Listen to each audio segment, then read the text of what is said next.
A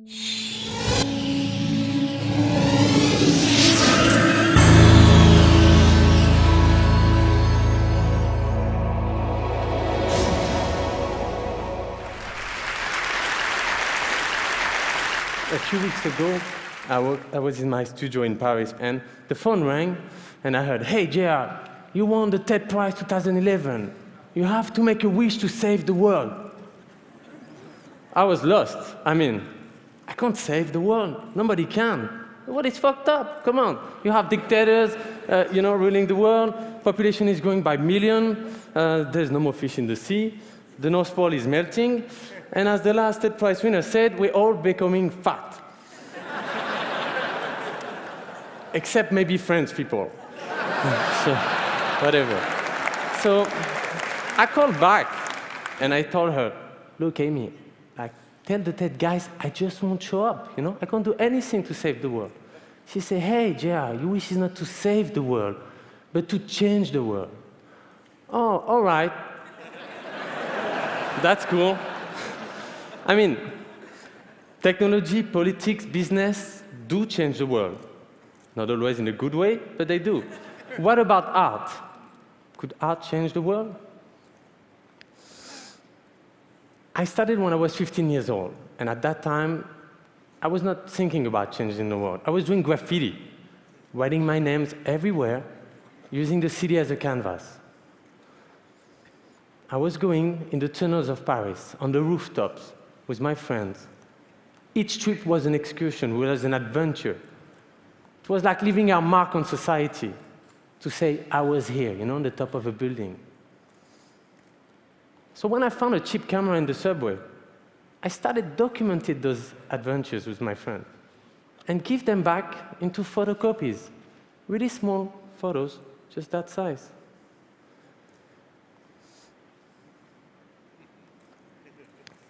That's how, at 17 years old, I started pasting them. And I did my first expo de rue, which means sidewalk gallery. And I framed it with colors so you would not confuse it with advertising. I mean, the city is the best gallery I could imagine.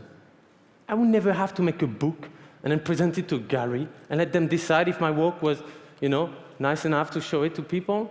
I would confront it directly with the public, in the streets. So that's Paris. I would change, depending on the places where I would go, the title of the exhibition. That's on the Champs-Élysées. I was quite proud of that one, because I was just aiding, I was just up there on the top of the Champs-Élysées. And when the photo left, the frame was still there. November 2005. The streets are burning. A large wave of riots had broken in the toughest projects of Paris. Everyone was glued to the TV, watching disturbing, frightening images taken from the edge of the neighborhood. I mean, these kids, without control, throwing Molotov cocktail, attacking the cops and the firemen, looting everything they could in the shops. These were criminals, thugs, dangerous, destroying their own environment. And then I saw it. Could it be possible? My photo on a wall, revealed by a burning car, a pasting I've done a year earlier, an illegal one, still there. I mean, these were the faces of my friends. I know those guys. All of them are not angels, but they're not monsters either. So it was kind of weird to see those images and those eyes stared back at me through the television. So I went back there with a 28mm lens. It was the only one I had at that time, but with that lens, you have to be as close as 10 inches from the person. So you can do it only with their trust. So I took full portraits of people from Le Bosquet. They were making scary faces to play the caricature of themselves.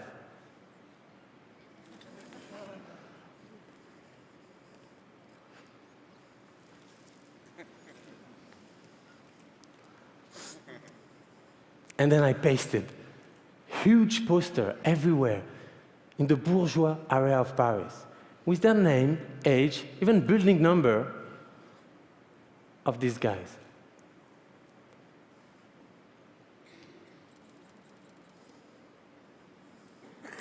A year later, the exhibition was displayed in front of the City Hall of Paris.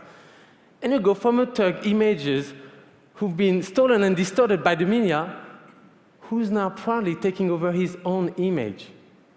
That's where I realized the power of paper and glue.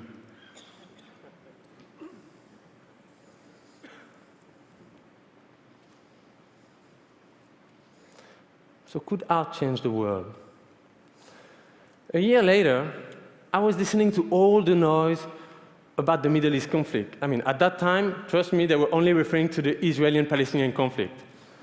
So with my friend Marco, we decided to go there and see who are the real Palestinians and who are the real Israelis. Are they so different? When we got there, we just went in the street, started talking with people everywhere, and we realized that things were a bit different from the rhetoric we heard in the media. So we decided to take portraits of Palestinians and Israelis doing the same jobs. Taxi driver, lawyer, cooks. Ask them to make a face as a sign of commitment. Not a smile that really doesn't tell about who you are and what you feel. They all accepted to be pasted next to the other. I decided to paste in 8 Israeli and Palestinian cities. And on both sides of the wall, we launched the biggest illegal art exhibition ever. We call the project Face to Face. The experts say, no way. the people will not accept. The army will shoot you. The Hamas will kidnap you. We say, OK, let's try and push as far as we can.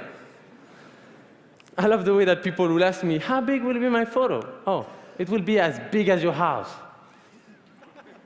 When we did the wall, we did the Palestinian side. So we arrived with just a ladders, and we realized that they were not high enough, you know? And so a Palestinian guy said, OK, calm down, no way, I'm going to find you a solution. So he went to the Church of Nativity and bring back an old ladder that was so old that it could have seen Jesus being born.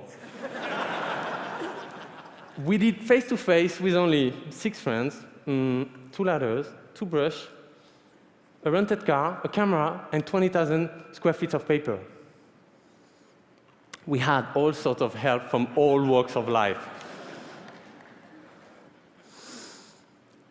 OK, for example, that's Palestine. We're in Ramallah right now. We're pasting portraits, so both portraits, in the streets in a crowded market. People come around us and start asking, what are you doing here? Oh, we're actually doing an art project, and we're pasting an Israeli and a Palestinian doing the same job. And those ones are actually 2 taxi drivers. And then there was always a silence. You mean you're pasting an Israeli face, doing a face right here? Yeah, that's part of the project. And then I would always leave that moment, and we would ask them, so can you tell me who is who? And most of them couldn't say. So.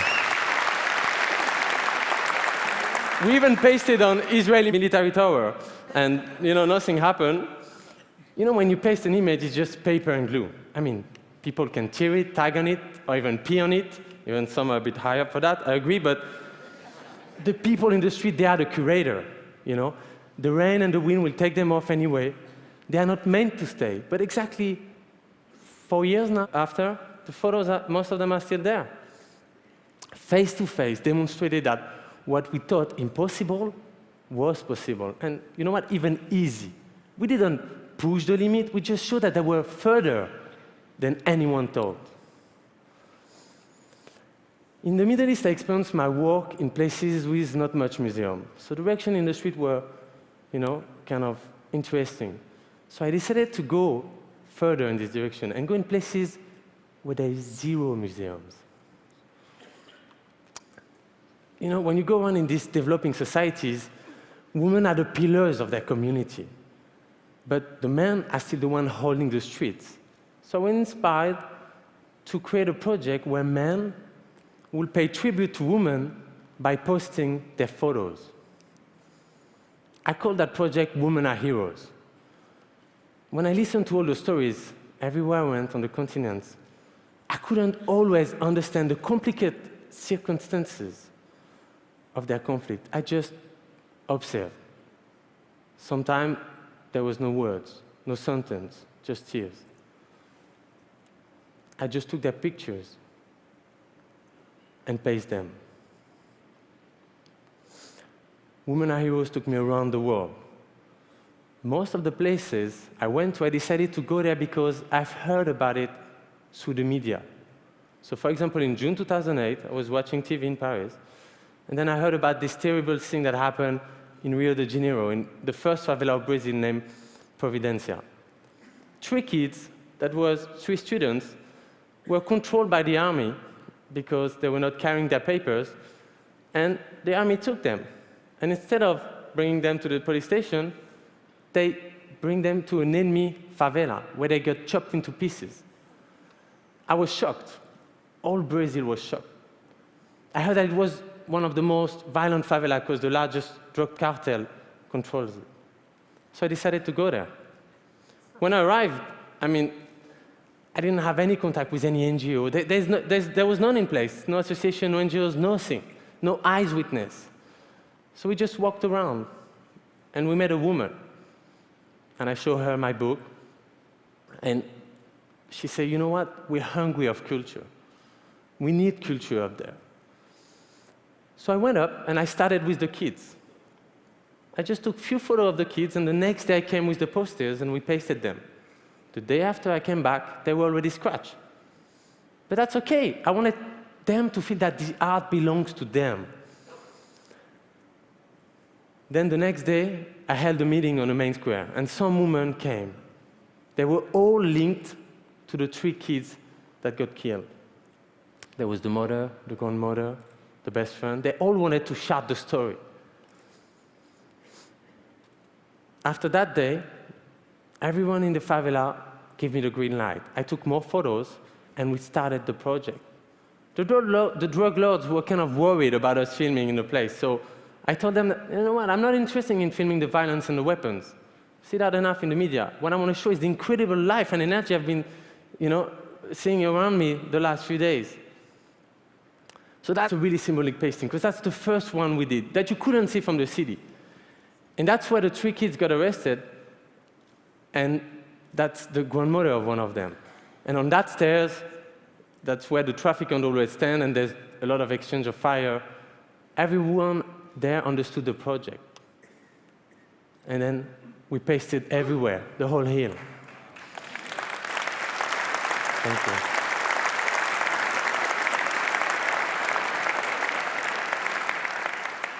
What was interesting is that the media couldn't get in.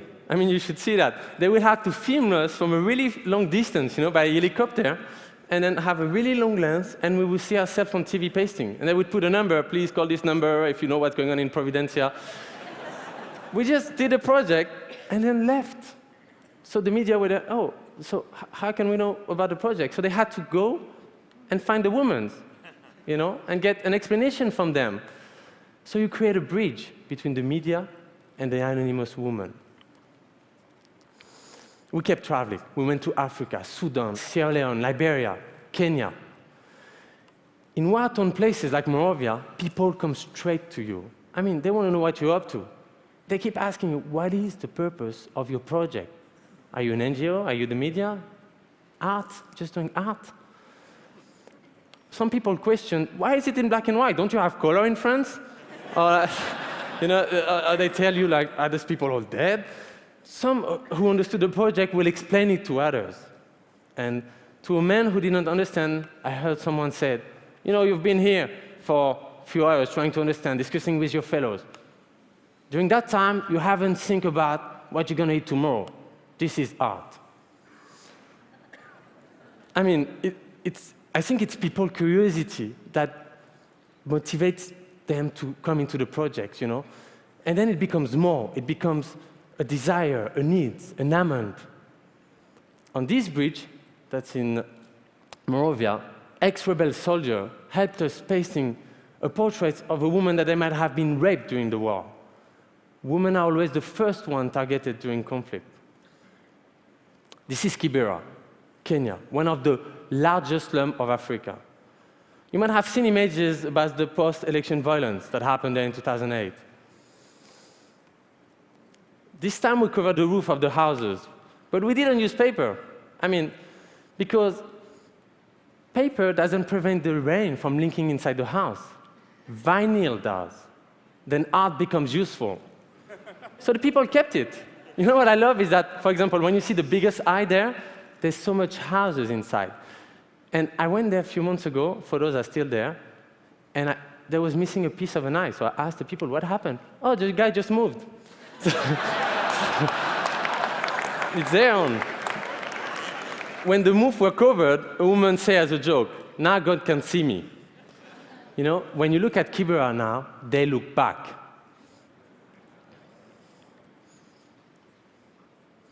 Okay, India. Before I start there, just so you know, each time we go in a place, we don't have authorization, so we set up like commandos. You know, we're a group of friends, we arrive there and we try to paste on the walls. But there's places where you just can't place on the wall. In India, it was just impossible to paste. Like I heard culturally and because of the law, they would just arrest us at the first pasting. So we decided to paste it white. White on the wall. So imagine white guys pasting white papers. So people would come to us and ask us, hey, what are you up to? Oh, you know, we're just doing art. Art? Of course, they were confused. I mean, but you know how India have a lot of dust in the street? And the more dust you would have going up in the air, on the white paper, you can almost see it, but there's a sticky part, you know, like when you reverse a sticker. So the more dust you have, the more it will reveal the photo. So we could just walk in the street during the next days, and the photo would get revealed by themselves. Yeah. Thank you. So we didn't get caught this time. Each project, that's a film from Women Are Heroes. Okay, for each project we do a film, and most of what you see here, that's a trailer from Women Are Heroes. It's images, photography, taken one after the others.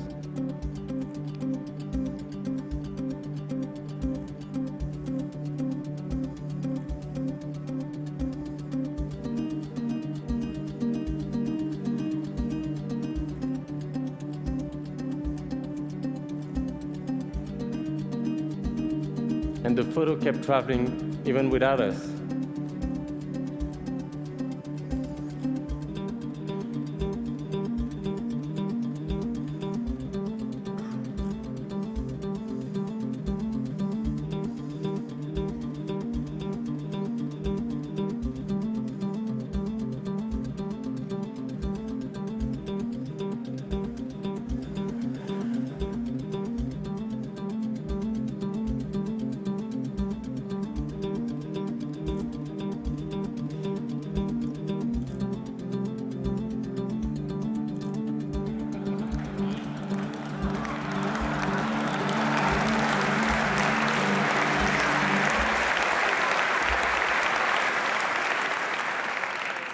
Hopefully you'll see the film and you understand the scope of the project and what the people felt when they saw those photos. Because that's a big part of it. There's layers behind each photo, behind each image. There's the story.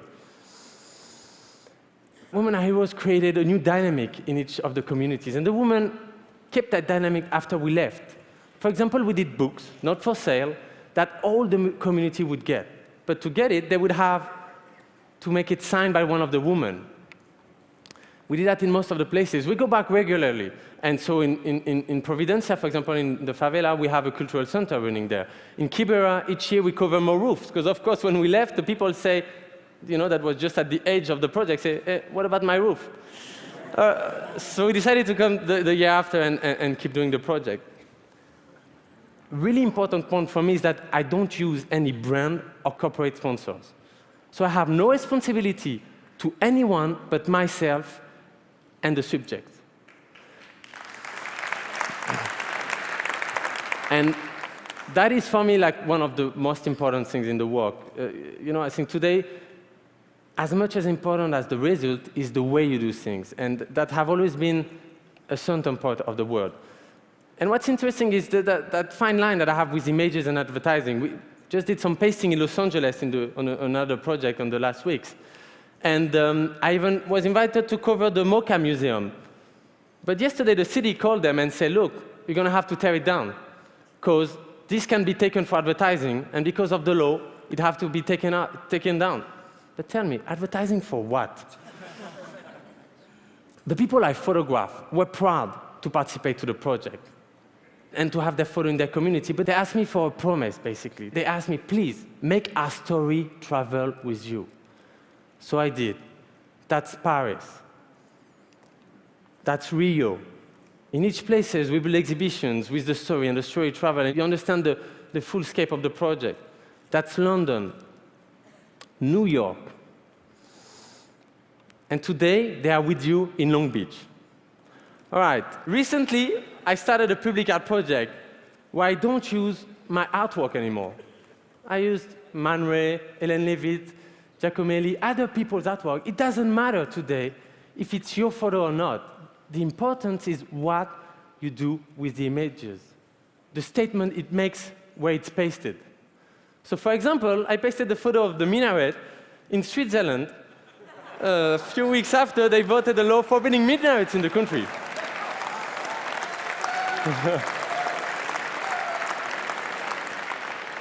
This image of three men wearing gas masks were taken in Chernobyl originally, and I pasted it in southern Italy, where the mafia sometimes bury the garbage under the ground. In some way, art can change the world. I mean, art is not supposed to change the world, to change practical things, but to change the perceptions. Art can change the way we see the world. Art can create an energy. Actually, the fact that art cannot change things makes it a neutral place for exchanges and discussions, and then enables it to change the world. When I do my work, I have two kinds of reaction. People say, oh, why don't you go in Iraq or Afghanistan? It would be really useful. Or, how can we help? I presume that you belong to the second category. And that's good, because for that project, I'm going to ask you to take the photos and to paste them. So now my wish is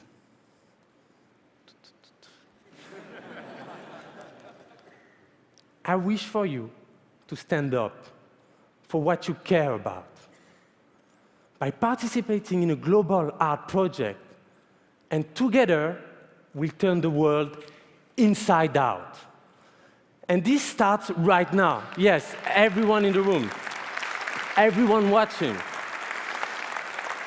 I wanted that wish to actually start now. So a subject you're passionate about, a person you want to tell the story, or even your own photo. Tell me what you stand for. Take the photo, the portraits, upload it. I'll give you all the details, and I'll send you back your poster. Join by groups and reveal things to the world. There's full details on the website, InsideArtProject.net, that is launching today.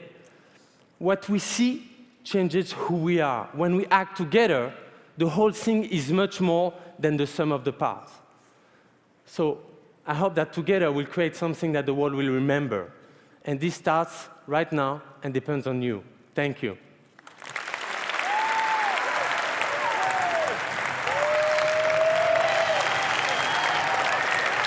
Thank you.